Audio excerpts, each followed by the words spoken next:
అలాంటి అబ్రహాముని దేవుడు ఎన్నుకున్నాడు. అబ్రహాము విగ్రహారాధన కుటుంబంలో ఉన్నాడు, విగ్రహారాధన ఉన్నటువంటి దేశంలో ఉన్నాడు, విగ్రహారాధనలు తయారు చేసే కుటుంబంలో పుట్టాడు. అంత మాత్రమే కాకుండా అన్ని విధాల అభివృద్ధి చెంది ఉన్నటువంటి ఊర్లో ప్రాంతంలో ఉన్నాడు. అంత గొప్ప ప్రాంతంలో ఉంటూ ఒక మంచి నైపుణ్యత గల కుటుంబంలో ఉన్నటువంటి అబ్రహామును ఎన్నుకోవటానికి అబ్రహాములో ఉన్నటువంటి అర్హత ఏమిటి? గమనిస్తే అబ్రహామును ఆ రోజుల్లో అబ్రహామును ఎన్నుకోవటానికి అబ్రహాములో ఏమీ స్పెషల్ ఏమీ లేదు. కేవలం దేవుని కృప మాత్రమే. హల్లెలూయా. ఆ ప్రాంతంలో ఉన్నటువంటి వారందరికంటే గొప్పవాడేమీ కాదు. ఆ ప్రాంతంలో ఉన్నటువంటి వారందరికంటే నిరుపేద కూడా కాదు. అబ్రహాము కూడా సాధారణమైన కుటుంబంలో ఉన్నటువంటి వాడే, సంపాదించగలిగినటువంటి కుటుంబంలో ఉన్నటువంటి వాడే.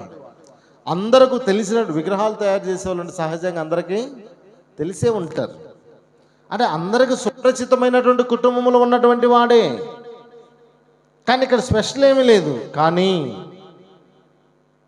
ఆ రోజు ఏ ప్రత్యేకత లేనటువంటి అబ్రహామును ఎన్నుకున్నటువంటి దేవుడు అబ్రహాం పట్ల ఏమి ప్రణాళిక అయితే కలిగి ఉన్నాడో ఆ దేవుడు నీ పట్ల కూడా అదే ప్రణాళిక కలిగి ఉన్నాడు. ఆమేన్. నిన్ను ఈ మందిరానికి పిలుచుకోవటానికో, ఈ స్థలంలో కూర్చొని పెట్టుకోవటానికో, ఆయన నిన్ను ప్రత్యేకపరచుకోవటానికో నీకంటూ ఏమి స్పెషల్ క్వాలిటీస్ అంటూ ఏమీ లేవు. జగత్తు పునాది వేయబడక ముందే, నీ గర్భములో నీవు పెండెముగా రూపింపబడక ముందే దేవుడు నిన్ను ఎన్నుకున్నాడు. ఆమేన్. ఈరోజు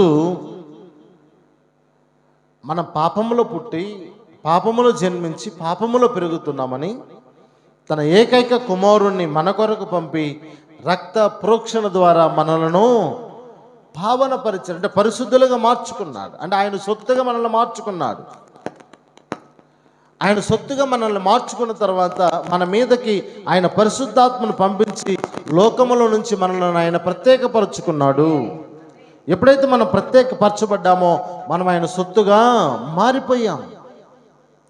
ఈ లోకంలో దేవుడు ఒక వ్యక్తిని ప్రత్యేకపరుచుకున్నాడు అంటే వారిలో ఉన్నటువంటి పరిశుద్ధతను చూసో, వారిలో ఉన్నటువంటి నీతిని చూసో, వారిలో ఉన్నటువంటి అర్హతను బట్టి దేవుడు ప్రత్యేకపరచుకోవటం లేదు. కేవలం దేవుని కృప మాత్రమే. ఆమేన్. కృప అనగా